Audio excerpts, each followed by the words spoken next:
Deconstruction Junction, a podcast where we deconstruct our thoughts and what's going on in the world coming out of the current news. I'm Dr. Flo, not telling you what I heard, what I know. What I know is that you're loved and lovable. You've always been loved and lovable, and you're always going to be loved and lovable.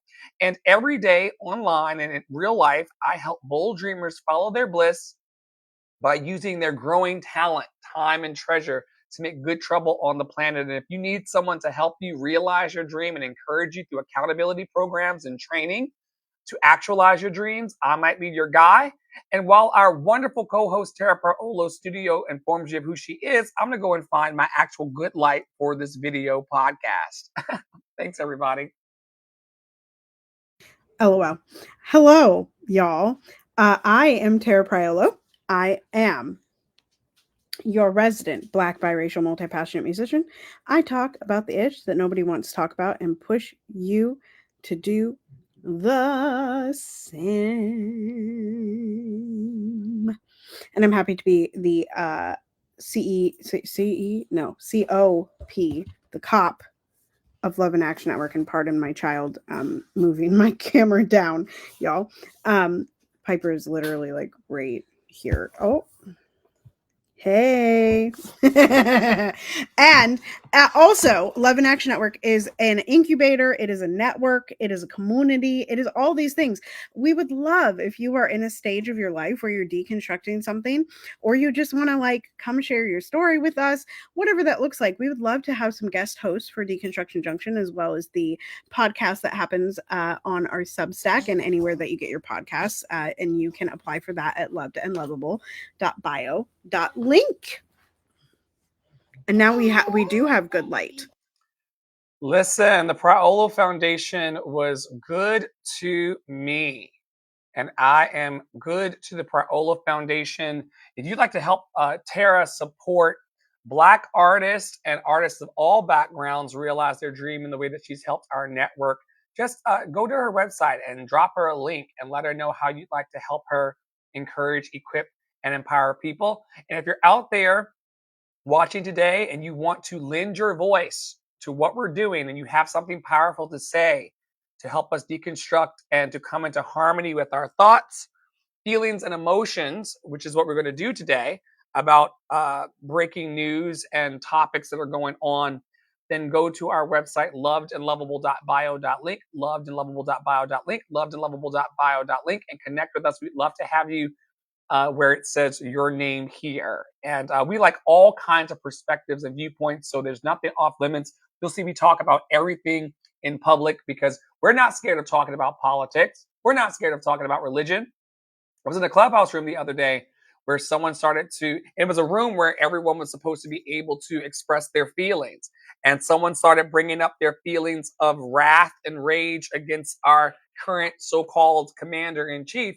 And the woman who's a therapist stopped her and said, we don't do politics here. They do a lot of religion in that space, but they don't do politics. I'm like, how are you going to heal the politics in this country? How are you going to heal the world if you're not going to talk about it? There's too many silent people. And of course, we've been teaching this week in our network that silence is another form of self-sabotage. Tara's got the first link. The rent is too damn high. The rent is too damn high, child. Check next slide. Next slide. Y'all know where I'm going. Can you make this big for me, please? The average rent. I'm gonna read it one more time. The average rent is $2,000 in America, and we're supposed to make 3 times the rent, which is $6,000, which is $72,000 a year. The average salary in the U.S. is $51,000. The math ain't mathin'. The math ain't mathin'. Could you read it one more time? Because this is real. This one more time. Please read it one more time because this is real. This is real. This is what everybody's going through. Nobody on Clubhouse is talking about it. Nobody.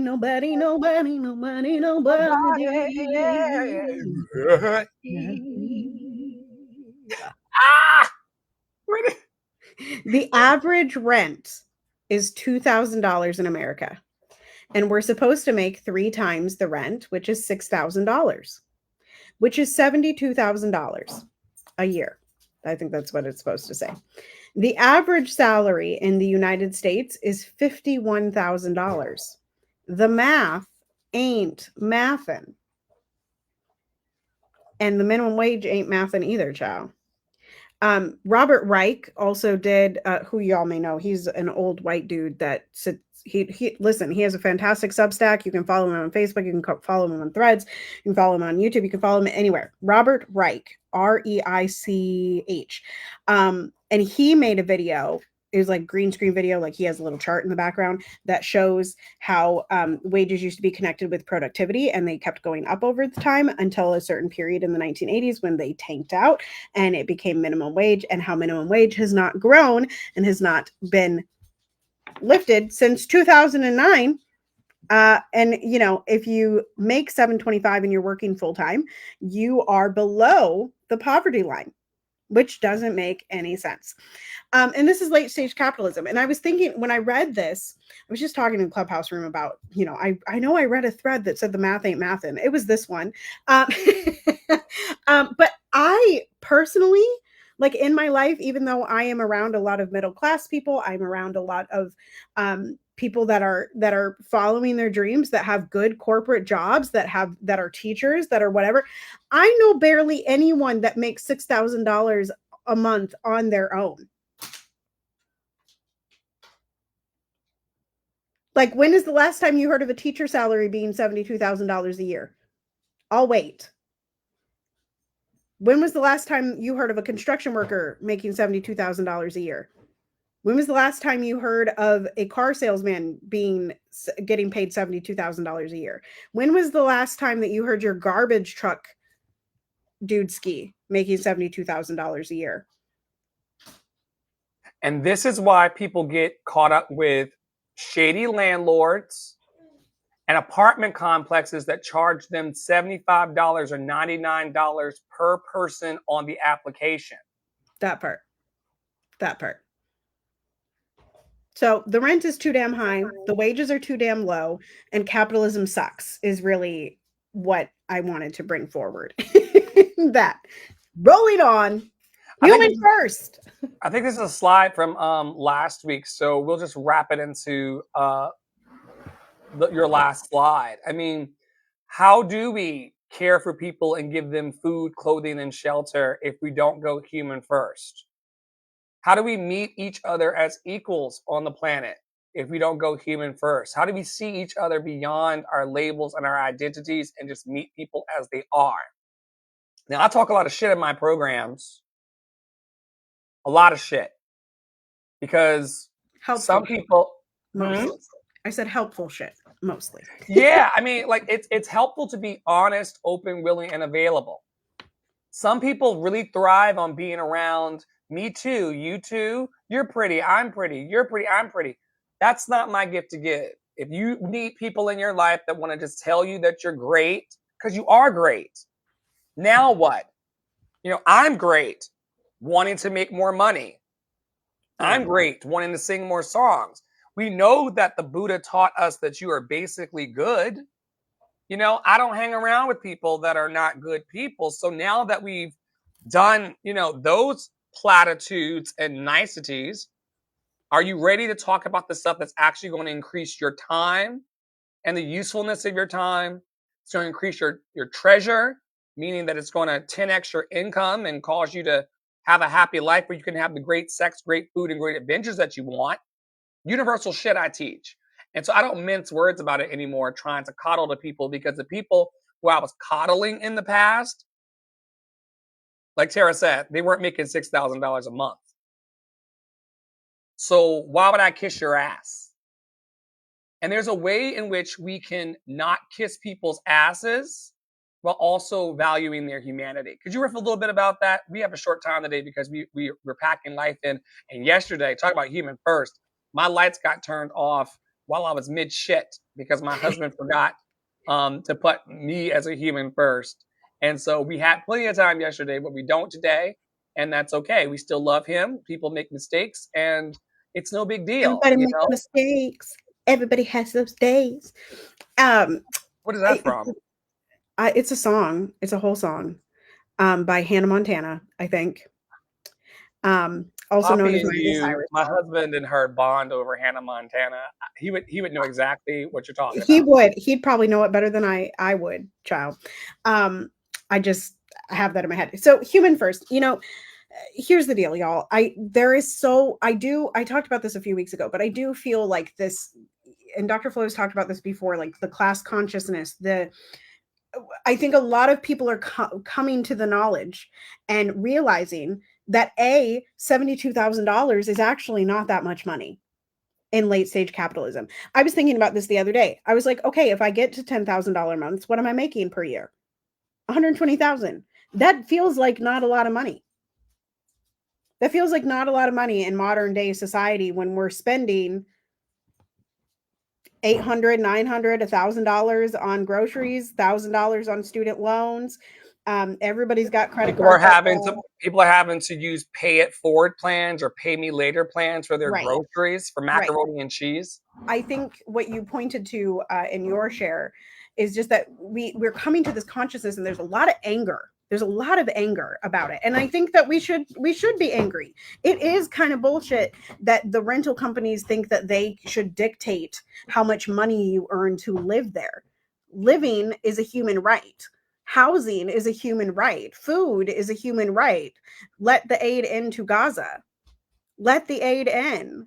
Food is a human right. Water is a human right. The air we breathe is a human right. But, and I think there's a lot of people rightfully angry about this who don't go the next step of, then how can I care for my neighbor? Right? Even yesterday, I posted a picture of my garden, and I said, when I posted in my stories, I said, I've made the decision that this is our community garden. Like, none of y'all are here, but this is our community garden. You send the good vibes, the plants grow. And if you were here, if you were closer, you could come get the yellow tomato that's almost there, right? That's almost ripe. And it's that kind of stuff. It's like we are very clearly not going to dismantle capitalism and white nationalism and racism and all of the isms. We're not going to dismantle those in our lifetimes. Anyone that is born now, it will be here. It will be here when Piper dies, right? Which will hopefully be 100 years in the future. We're not going to dismantle that. So the real question is not how can we revolutionize or reform capitalism to make it livable? It is how do I help the person next to me on a Clubhouse stage, in Threads, next door in real life, feeding the people at the church, the community that is around you? How do you help the people in your life? That's it. How can you give $5? How can you pick up every time I order from Costco, which is a luxury because I am in my abundance? I text my girlfriend down the street and I say, "Yo, I'm ordering from Costco. You need anything?" Right? It's not changing all of the all of the cars over to electric. It's making a single trip to the grocery store by asking your neighbor what they need. Yeah, it's caring for the electric neighbors. We all have electric pulses running through us. It's not electric cars, it's electric people. Right. Exactly. Exactly. Get into it, folks. We're doing our part. We're doing our part. We're also working on community building. And I'm going to make this large for you because Yeah, that's what this she was, said. and y'all just heard you probably heard the firework. That is Grow Garden. And my child might start screaming because they think they just got themselves stuck in a chair. But anyway, so this is a reminder, and we talked about this a few weeks ago. I think it was Ismatu. It might have been the Reclaimed. It doesn't matter. Anyway, it says reminder: you do not have to be besties to build community. You don't even have to like them. Just respect each other's humanity and care for each other's safety and make sure that everyone has their basic needs met. The antithesis of late stage capitalism is community. I'm going to read that one more time. Reminder: you do not have to be besties to build community. You don't even have to like them. Just respect each other's humanity and care for each other's safety and make sure that everyone has their basic needs met. Are you okay? We're good. The antithesis of late stage capitalism is community. Okay, we're going to go to the kitchen. Um, like I said, we talked about this a couple of weeks ago. We talk about community building often. Someone reminded me the other day, one of my coaches, not Dr. Flo, that I actually build community without trying, literally everywhere I go, which is true. That's a true thing about me. But Dr. Flo, obviously, part of Love and Action Network and part of his business and part of reaching the 800,000 is building community. Dr. Flo is an excellent online and IRL community builder. And so I think it's important that we continue to talk about what it does look like when we're building community together in tandem and separately IRL, in person. I think community building is really important. We talked about friends versus community. And I really think it's important that we go back to that quote that kind of started Deconstruction Junction a little bit, which is that a movement, right, is people moving in the same direction, thinking different things. And a cult is people moving in the same direction and thinking the same thing. And we need a whole lot more communities that aren't trying to bestie each other, that aren't doing the you're pretty, I'm pretty thing, that aren't circle jerking, right? We need more community than we do cult behavior. And we see many cults, including MAGA and Blue MAGA and all kinds of people. The thing about a cult is that it wants to enforce its ideas upon its people. You're in if you do as we say, which is control. If you do as we say and we can control you, that's a cult. And I don't like that. I think that community building is going to be so important because the thing that we also don't talk about in society is the loneliness epidemic. We were having this issue before the pandemic or plandemic. I can't even talk about it fully over because people are watching me over on the good old Tickety Talk. And the room is bugged wherever I go for freedom. But I will say, no matter how you feel about these epidemics and plandemics and pandemics, the thing that existed for many decades before these things were the loneliness and the feelings of loneliness that people have. A lot of people don't have real friends. Zuckerberg taught us months ago, the head of Facebook, that most people want 15 people supporting them and that tribal feeling that we had back in the day. Tara thinks that's overwhelming. I do have 15 people that support me every day. But while people want 15 people to support them, most people only have 3, and a lot of people have none. And that feeling of loneliness drives people into all kinds of destructive behaviors when community is the answer. And for a lot of people, community is a 4-letter word. And that's they come into Love and Action Network. We're a community that wants to encourage, equip, and empower you. They go, community, I've been burned by community before. My family was a community and they don't care about me or my dreams. Or I had a friend who did me dirty. So, fuck community. But community, no matter how, like, the numbers are clear. You all act like lonely people. Y'all get mad at me that I don't act like a lonely person. There are lonely people all over TikTok looking for their next best friend on TikTok Shop, to sell something to them, or people befriending people in AI.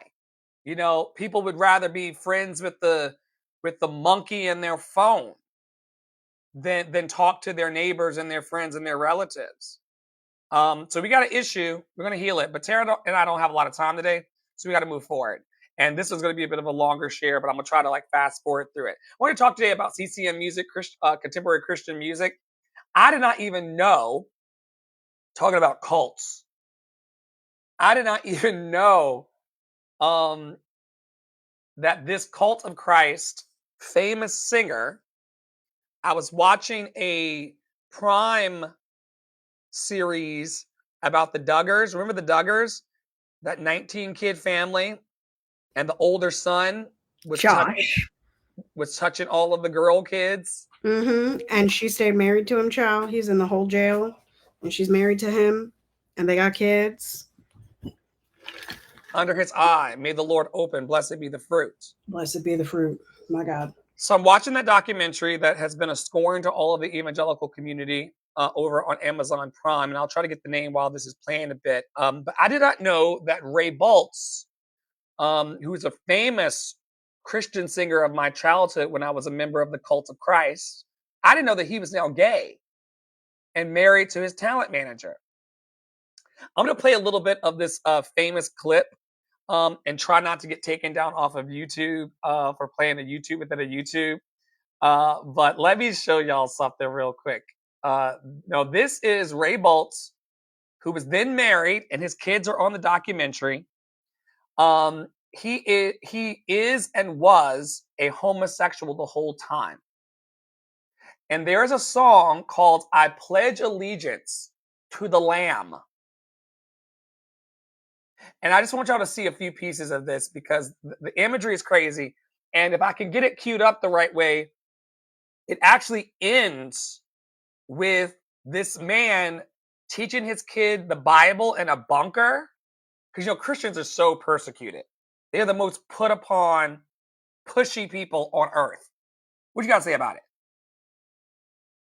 Okay, so do you remember back in the day, this was literally like shortly after October 7th, I shared the video of the Jewish non-binary person that was like talking about whiteness and Judaism and like how many Jews are white in today's society.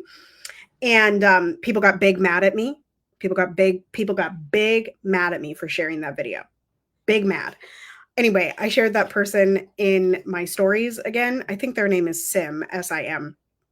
I shared that person in my stories again yesterday, and they were talking about blood libel and how the Christian belief that the Jewish people were taking their babies and bleeding them, essentially, and like making up persecutions that were not happening, at least on the mass scale that was claimed.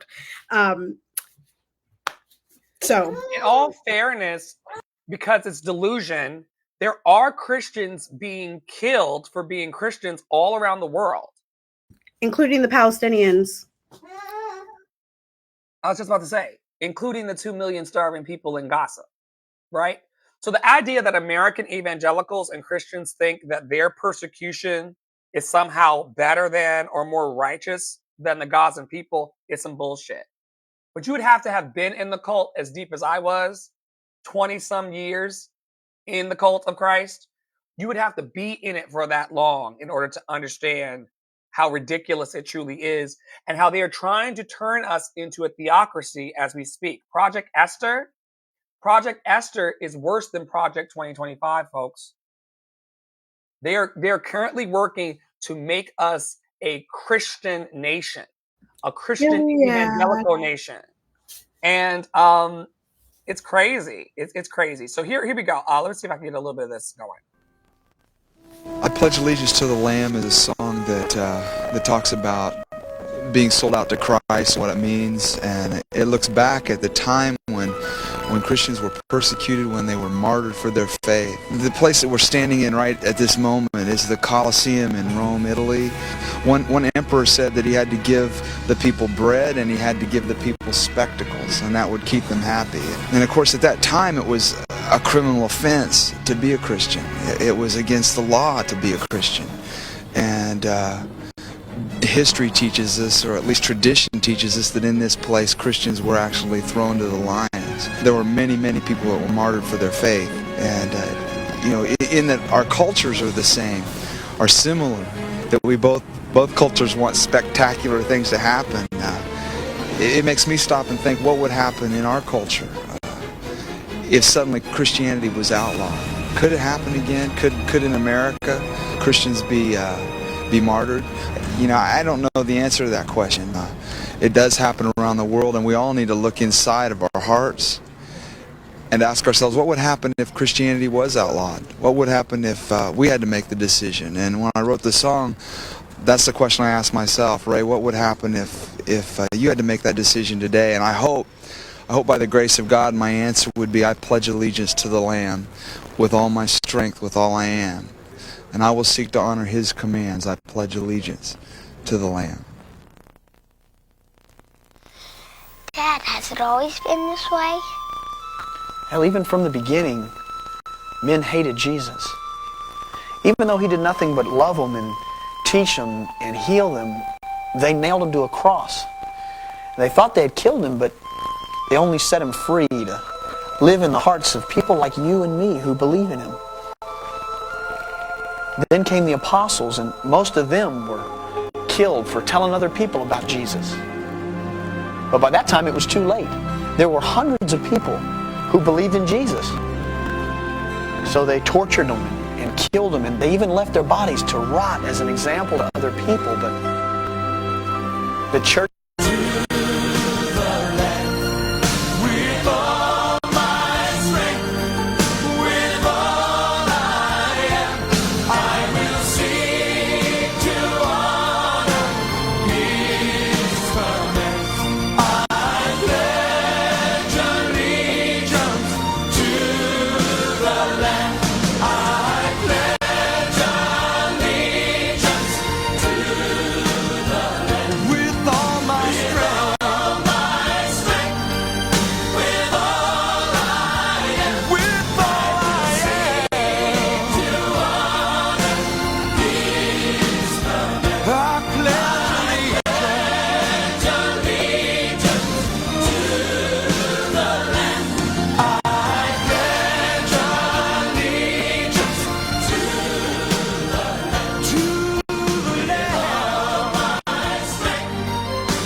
Child, there's so many levels to this. Number one, that's a man who later came out and said he was a homosexual the whole time. So he was standing in Rome, pledging allegiance to the Lamb, talking about the fear of Christian persecution, and he was a homosexual the whole time. Number one. If you go under the comments on this post, there are people to this day, this is like a 20-year-old song. There are people to this day still saying, I pray that Ray comes back to the Lord. It's a shame that he's living in sin still. This song makes me cry. I hope that he comes back to Jesus. To this day, like 3 weeks ago, 2 days ago, people are under there praying for his soul. You don't see the connection between this guy getting snatched out of his jail cell for pledging allegiance to the Lamb while his kid is screaming, just like ICE today. They create the bullshit that they want to save people from. That's what I brought today. Let's talk about Serena. We have literally 15 minutes. Say what you want to say.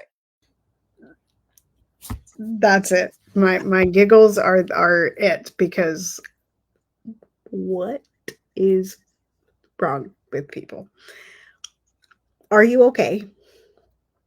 I hope you become okay. Back for the insurance, because they informed me earlier this year I'm on Cobra. Venus. Oh. So I was like, I got to get my benefits on. Started training. She's actually not lying about that, because we talked about that about 6 years ago. So you're actually telling the truth. You know, insurance is hard.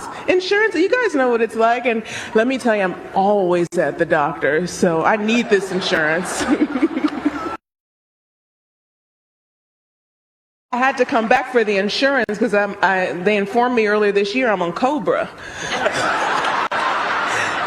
So I was like, I got to get my benefits on. Started training.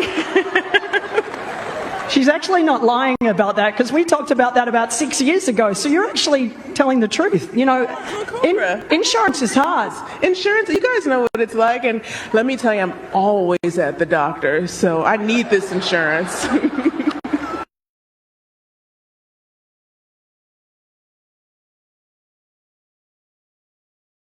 Sorry, folks. Don't send me your hate mail from the NAACP.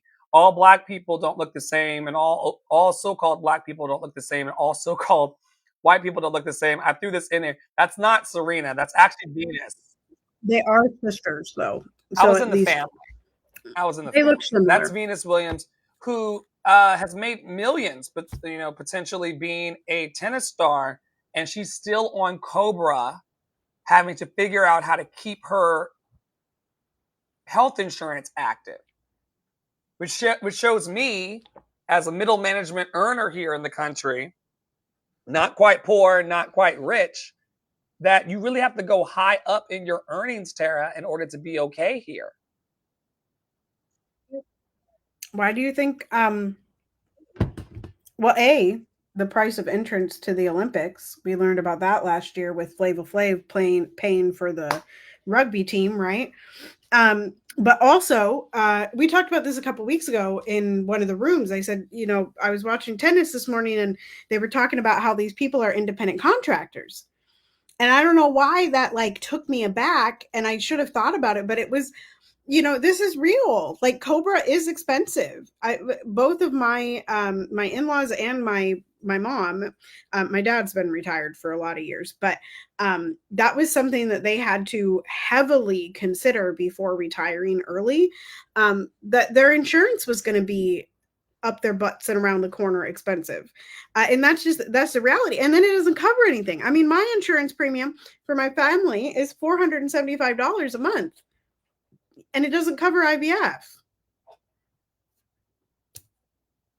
That's a nope. She's making it lighthearted. This is such an interesting thing because it's like a white woman that probably makes millions asking her, and that's actually true. That's actually validating her as if she would be sitting on national television, not saying what her life story is. We know that Venus Williams has an illness that she needs consistent treatment for, and she couldn't sit her black ass down. She had her so-called black ass. She couldn't sit down. She had to actually go out and work.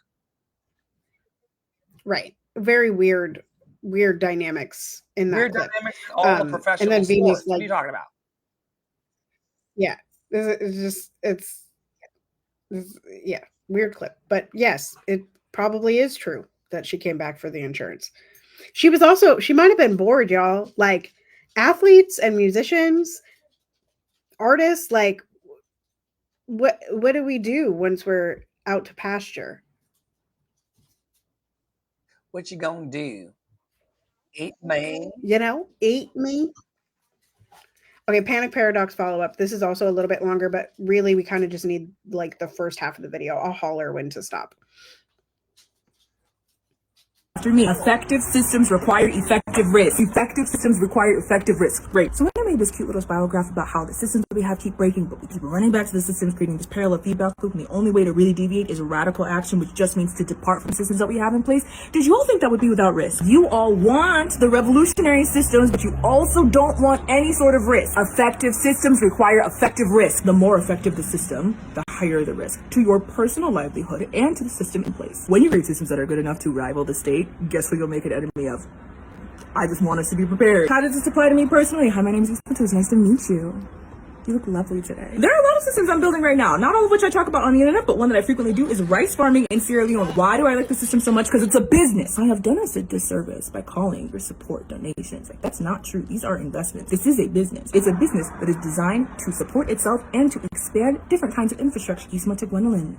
Business person. The media that I make online is a business. It is registered as a business. And while I make sure not to paywall any sort of political education, the Patreon free, Threadings free, okay, you can have it for free. The only accessible way to do any sort of education is to make it free. The right wing knows that. For some reason, the leftists haven't figured it out. I utilize the paid members of constituency to test out systems that are replicable and expansive for wherever you are watching. 50% of people looking at me right now aren't even in the United States. We love that. I know in our mind we imagine pitchforks and torches and whatnot, but you should be imagining hospitals, food distribution systems, schools, libraries, of which I'm working on, by the way. Total Victory is political, cultural, economic, and militaristic. You need all four. There's no way you get control of these 4 elements of society with no risk. Effective systems require effective risk. Now, whenever I talk about my life and the projects that I work on online, there's a lot of people that say things like, that's idealistic, it's unrealistic. I don't actually need to make educational materials scarce to be able to get these projects done. And I know that I don't need to because I've been doing this for 3 years. I want you to participate actively. You can do so with your finances. You can do so with your time and attention. You can do so with engaging in the reading material. All of those are deeply important sites and tools of expansion. Your mind and the tokens of power that we call money, concentrated on a particular topic or on a particular cause, allow for expansion. That is the participation I am asking you for. I just want you all to know that I have high expectations of you people, okay?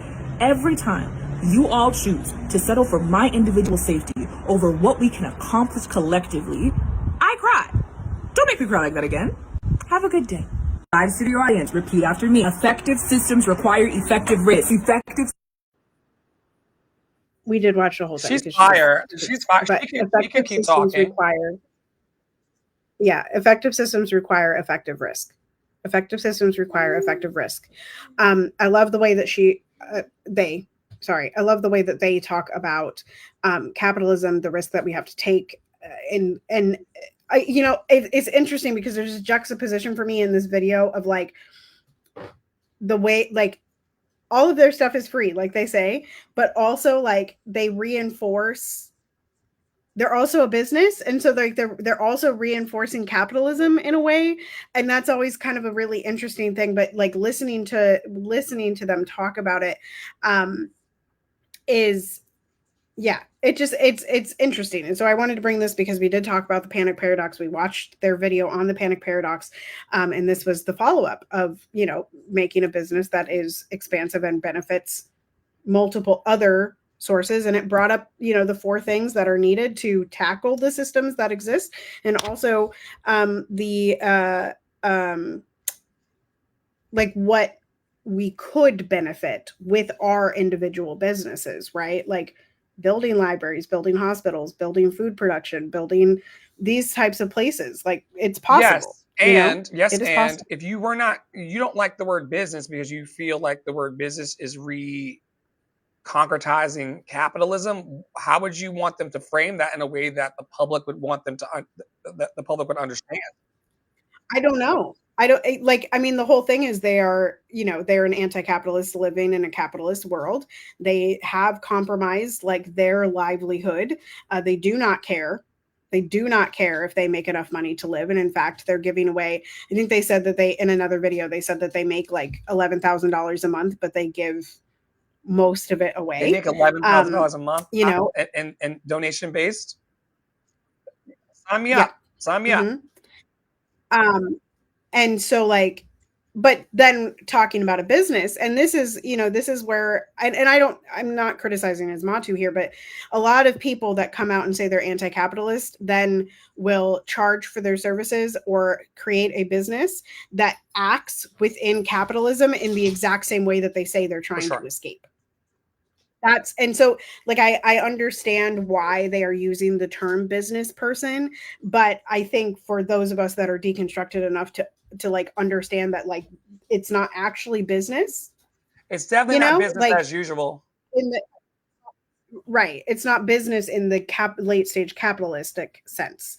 But yeah, every system requires it's an operation, risk, right? If you will. Like it's an operation. Yeah. Okay, here you go. On you. Okay, this is inspo. This is easy. This was just a happy-go-lucky, like, hey, I wanted to give you something happy to think on. But also before I read this, leave trans people alone. Leave Black people alone. Just leave people alone, man. Like some of y'all were raised by bullies and it shows. It shows heavily. Y'all hate yourselves, and I'm so sorry. I hope you heal. So We the Urban, y'all know how I love We the Urban, and I haven't brought a We the Urban on anything lately. But it says every choice is a mirror. The boundaries you set, the love you accept, the things you no longer chase. It all speaks to how you see yourself, to how much you love yourself. One more time. Every choice is a mirror. The boundaries you set, the love you accept, the things you no longer chase. It all speaks to how you see yourself, to how much you love yourself. I do love that. Really love that. I love that. Reminds me of when I was on Clubhouse and the guy was like, "You don't know me, Dr. Flo." Like, oh, that's not how I feel. I'm like, I'm just a mirror. I'm just a mirror of what you're showing me. Ceasefire now. We call for it every day in our network. I bought something for us to look at. We're going to look at it very quickly before we get out of here.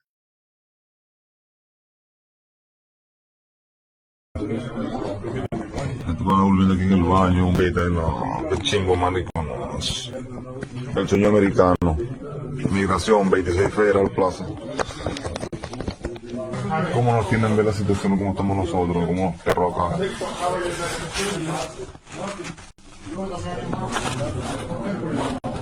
Para Ecuador.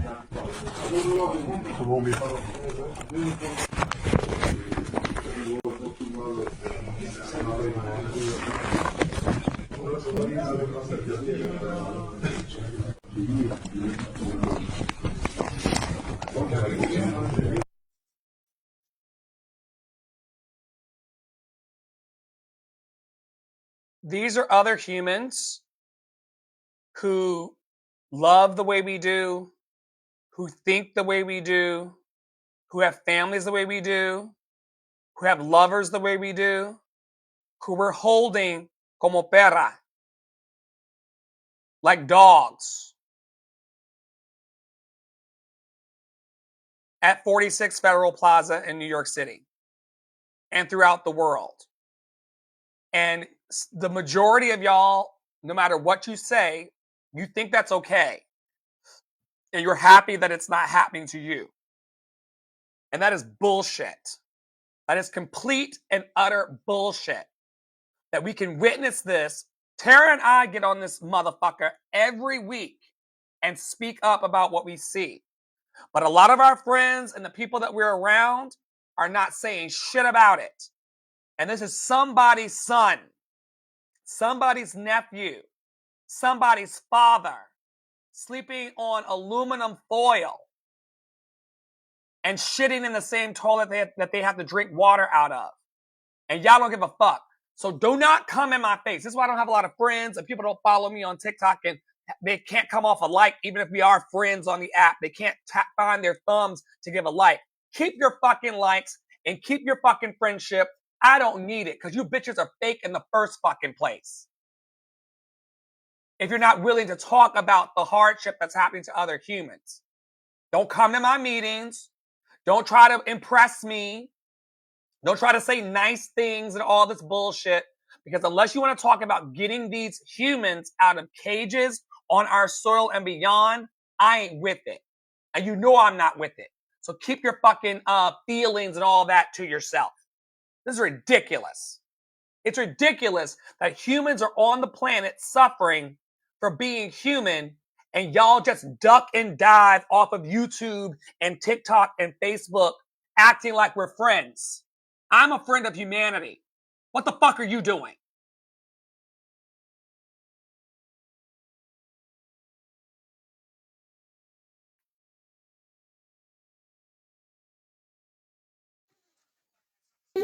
So this is a repeated, Israel is starving Gaza, Israel is starving Gaza, Israel is starving Gaza. And it continues on. The second one there, it says, don't stop talking about Congo. If you click on it, Dr. Flo, it should go to a link, which is another little short video. And for those of you, I'll read a little bit of it. Don't stop talking about Congo. Don't stop talking about Sudan. Don't stop talking about Tigray. I've seen a lot of discussion online lately about, where we should be talking about Gaza. We absolutely have to talk about Gaza. We have to talk about these detention centers. But when it comes to the countries that are in Africa, a lot of people get real tight-lipped about it. So if you're going to talk about it, talk about all of it. The next slide says dozens of Palestinians were killed across Gaza on Sunday. That's literally, 5 days ago, as they tried to get food aid, according to the local health authorities. One of the deadliest days in recent months for those seeking assistance.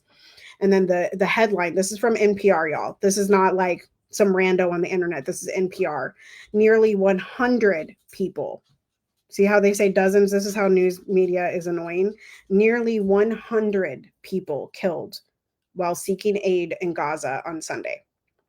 Meanwhile, at the opera, one of the singing actors revealed a Palestinian flag in the bows, and the artistic director of that company tried to take it from him while he was on stage, which shows me that the person who tried to rip the Palestinian flag away from him actually wants these people to starve.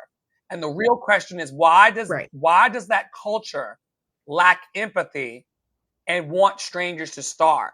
Someone has to explain to me why y'all are so comfortable with people who have the same physiological processes like you, why you want them to starve. I'll wait. Our programs are on the website, y'all. lovedandlovable.bio.link, lovedandlovable.bio.link. You can learn more about Tara's programs, my programs, and our programs collectively. And you can come to the 11 a.m. rooms daily. We talk about our seeds every single day. Adopt a Black Artist, we'll touch on really briefly. There are 100 of you that have commented underneath a post of Dr. Flo's on Threads. He's going to be getting back to you in the next few days to come in closer with us and to be a part of our community. And we will resume posting those people once we understand their needs and have gotten them into the directory. I think the other things in this deck are hiring for Dr. Flo and the Love Experience. We've got Blackening the Canon. That's a group chat. I've got Freedom Fridays. Today is Friday. Happy Friday. So I post some free things online, as well as I have 15-minute and 30-minute sessions that are completely free. If you are Black or LGBTQIA+, hit me up. I can get you in some other day of the week for free and donation based. It does not matter the day of the week. Just come and see me. If you think I can help you, I can. Thanks for watching, everybody. On behalf of Dr. Flo, myself, Andre and the Flo, Tara Paraolo Studio, Poppy Water 33 that produces this show, and the weirdos claiming that they're trying to get justice for Charles McNair and get him out of jail, but they haven't been successful in the last 30 years. To those weirdos, we're still saying justice for Charles McNair. Everybody deserves their freedom. Thank you for watching. Thank you for holding space for joy. We got meetings, y'all. Stay in your power, stay in your joy, stay loved and lovable. And we'll see you very, very soon around our fabulous network. We love you. Peace.